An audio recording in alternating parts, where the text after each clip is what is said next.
Bab 845. Lihat apakah aku kejam atau tidak.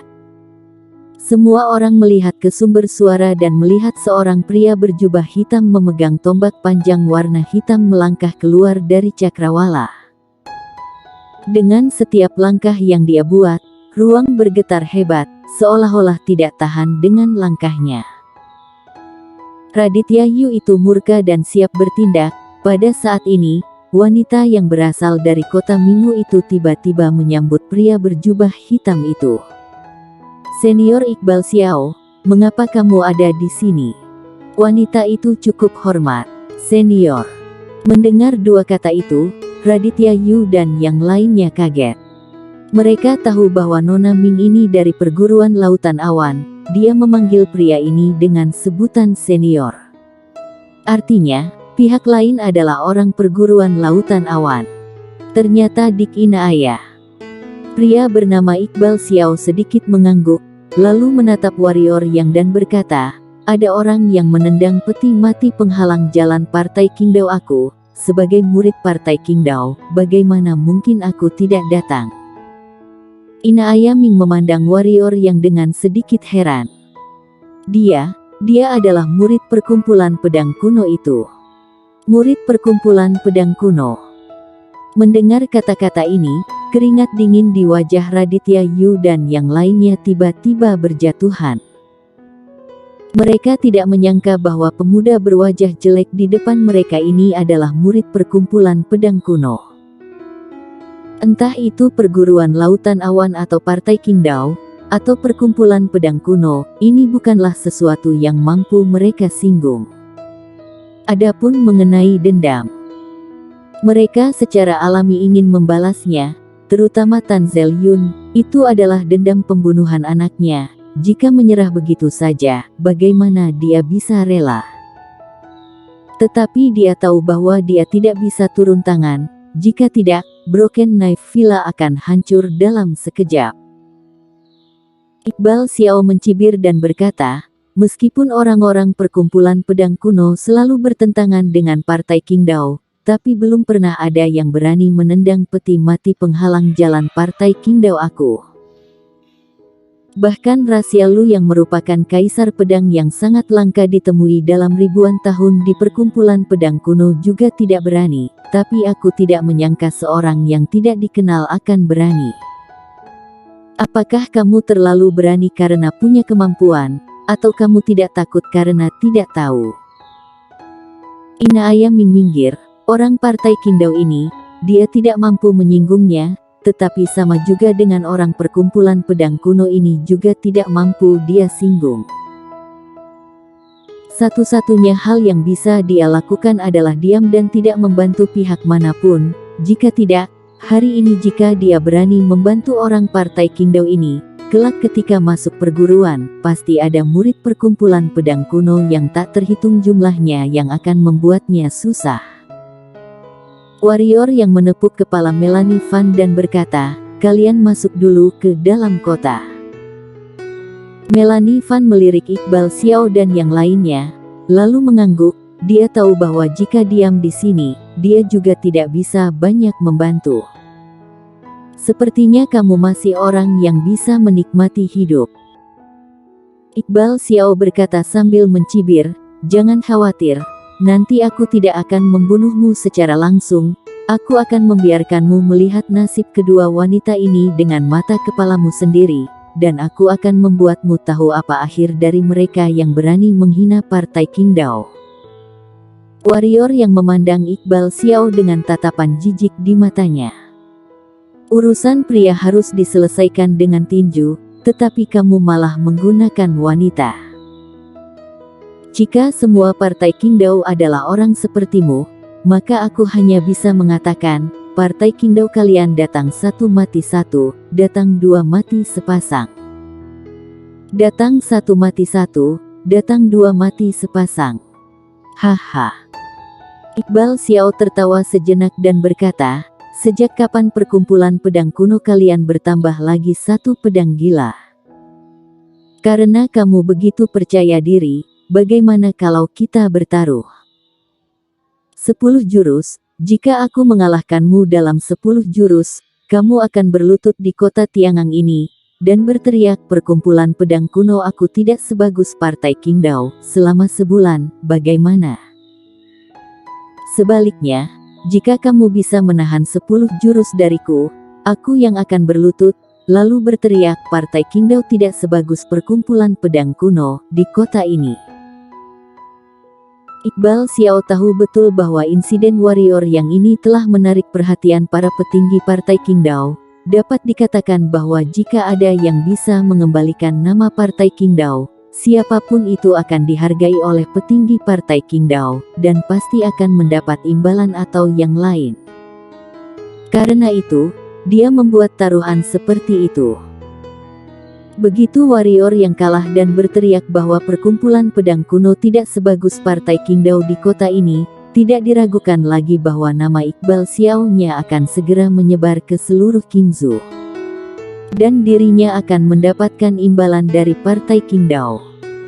Bisa dibilang dirinya akan mendapatkan ketenaran dan kekayaan. Boleh. Seberkas senyum muncul di sudut mulut warrior yang. Iqbal Xiao ingin memperjuangkan nama partai Qingdao, dan warrior yang juga ingin memperjuangkan nama perkumpulan pedang kuno. Hanya dengan cara ini, petinggi perkumpulan pedang kuno barulah akan diam-diam membantunya dan mencegah para monster-monster tua itu menyerangnya. Po Jun. Begitu warrior yang selesai berbicara, tombak panjang warna hitam di tangan Iqbal Xiao langsung berubah menjadi cahaya hitam dan meluncur ke arah warrior yang. Tombak panjang mengobrak-abrik ruang sepanjang jalan. Aura kuat yang terkandung di dalamnya membuat beberapa siluman monster di sekitar langsung berlutut di tanah, dan ruang di sekitarnya tampaknya tidak mampu menahan energi dari tombak panjang, bahkan sedikit retak. Ketika tombak panjang warna hitam tiba di hadapan warrior yang mengepalkan tangan kanannya, dan kemudian menghantamnya dengan tinju. Sebuah pukulan melesat keluar, dan berbenturan dengan tombak panjang warna hitam itu. Boom! Dengan suara keras, tombak panjang warna hitam langsung mematahkan tinju warrior yang, lalu menusuk ke arah warrior yang dengan kecepatan tinggi. Melihat adegan ini, sudut bibir Iqbal Xiao tersenyum, tetapi senyum di sudut bibirnya terpaku sebelum sempat melebar. Karena tombak panjang warna hitamnya berhenti beberapa sentimeter di tengah alis warrior yang, dan tangan warrior yang mencengkeram tombak panjang warna hitamnya. Semua orang terkejut, termasuk Iqbal Xiao. Aku telah menerima satu jurusmu, ayo, kamu juga harus terima satu jurusku.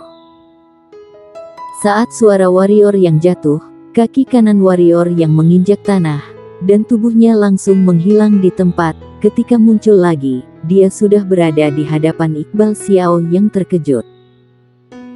Dia tidak menyangka kecepatan warrior yang telah mencapai tahap ini. Dia bersiap untuk mundur, namun, pada saat ini, sebuah ledakan sonik tiba-tiba terdengar di telinganya. Sebelum Iqbal Xiao sadar, dia sudah merasakan rasa sakit yang tajam menjalar dari tubuhnya, dan kemudian dia jatuh langsung ke tanah dari udara. Buk! Iqbal Xiao menyentuh tanah bergetar hebat, dan retakan yang tak terhitung jumlahnya menyebar dari badan Iqbal Xiao. Semua orang di lokasi terpana. Iqbal Xiao baru saja kalah. Belum sempat menerima satu jurus saja sudah kalah. Mata Ina Ayaming penuh dengan keanehan dan keterkejutan. Orang lain mungkin tidak tahu kengerian Iqbal Xiao, tetapi dia telah melihatnya dengan mata kepala sendiri. Iqbal Xiao ini dulunya membunuh Master Alam Kaisar yang melampaui levelnya, dan lawannya merupakan Master Alam Kaisar tingkat menengah. Tapi dia tidak menyangka monster seperti itu, tetapi di tangan warrior yang, dia bahkan tidak bisa menerima satu jurus pun. Selain Ina Ayaming, Granny Li juga syok kali ini. Setelah syok, dia masih ketakutan setelah beberapa saat. Harus diketahui, dia pernah berulang kali mengancam warrior yang.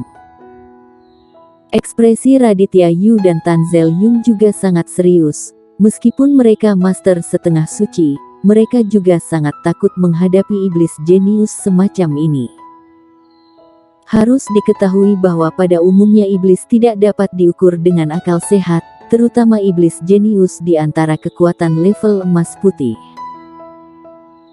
Warrior yang memegang tombak panjang warna hitam dan datang ke sisi Iqbal Xiao. Iqbal Xiao belum mati, tetapi tubuhnya tampak seperti telah terjepit oleh benda berat dan telah cacat parah.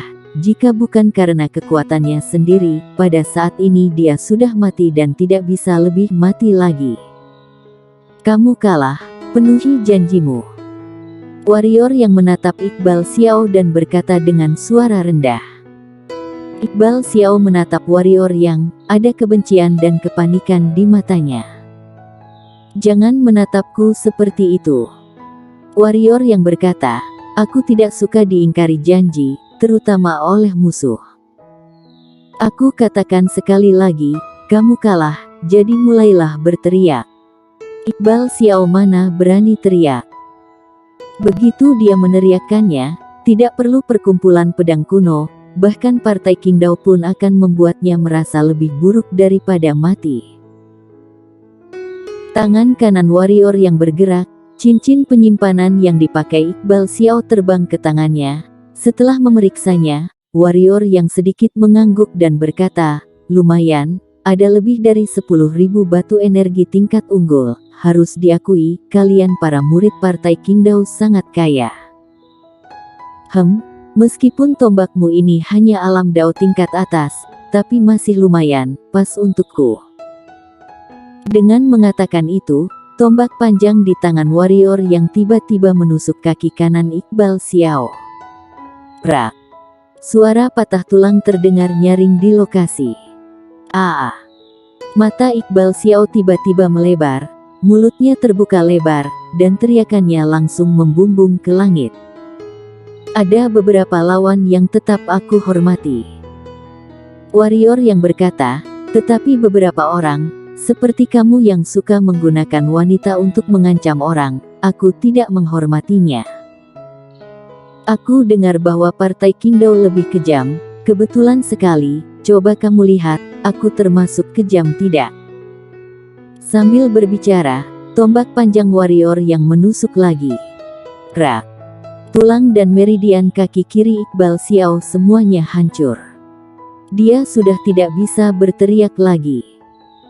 Warrior yang tidak berbicara, tombak panjangnya menusuk lagi. Kali ini tombak panjang itu menusuk tangan kiri Iqbal Xiao. Kemudian tombak panjang menusuk tangan kanan Iqbal Xiao lagi. Tulang dan meridian anggota tubuh Iqbal Xiao semuanya telah hancur, dan seluruh wajahnya telah sangat terdistorsi karena rasa sakit yang parah. Alasan mengapa aku seperti ini adalah karena kamu tidak menepati janjimu, dan alasan utamanya adalah karena kamu tidak menghormati wanita. Warrior yang berkata, meskipun mereka bukan wanitaku, mereka adalah temanku. Tidak masalah jika tidak menghormatiku, aku hanya akan membiarkan kamu mati, tetapi jika tidak menghormati temanku, maka aku akan membuatmu merasa bahkan mau mati pun susah. Saat suara warrior yang jatuh, tombak panjang di tangan warrior yang kembali menusuk, kali ini warrior yang menusuk ke arah selangkangan Iqbal Xiao. Bola mata Iqbal Xiao memerah, hampir ingin melompat keluar dari rongga matanya. Kali ini, yang tersisa di matanya hanyalah rasa ngeri. Kengerian tak berujung. Tidak hanya Iqbal Xiao, tetapi juga Ina Ayam Ming dan Raditya Yu, yang berada di sebelahnya juga ketakutan. Meskipun metode warrior yang kejam, bagi mereka, ini bukan apa-apa, bagaimanapun mereka adalah pahlawan, semuanya pernah membunuh orang. Tapi masalahnya adalah orang yang warrior yang siksa adalah menyiksa murid partai Qingdao langsung di tempat. Ini sama saja dengan terang-terangan menamparkan muka partai Qingdao. Tak perlu dikatakan, jika warrior yang diizinkan kembali ke perkumpulan pedang kuno hidup-hidup, maka reputasi Partai Qingdao selama puluhan ribu tahun akan hilang. Dung. Tiba-tiba, suara kecapi terdengar di lapangan, renyah dan manis, seperti suara peri yang bertiup melintasi langit dan bumi, dan suara bising di lokasi tiba-tiba berhenti. Setelah mengikuti asal suara, semua orang melihat bahwa ada seorang wanita mengenakan jubah putih dan bercadar di atas tembok kota Tiangang. Wanita itu duduk di tanah, di lututnya ada sebuah kecapi giok warna putih. Jari wanita ini dengan ringan memetik senar. Pada awalnya, suara kecapi masih ringan, bagaikan air yang mengalir perlahan, menyenangkan di telinga, dan menyegarkan hati, tetapi secara bertahap menjadi cepat, seperti hujan badai, dan setelah beberapa saat, suara kecapi terdengar menjadi semakin mendesak, seperti guntur di musim semi, mengguncang dunia. Setelah beberapa saat, sepasang tangan wanita itu berhenti, suara kecapi menghilang, dan pada saat ini, prak prak prak.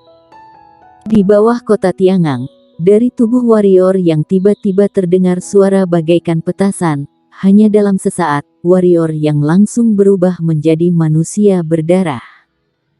Bersambung.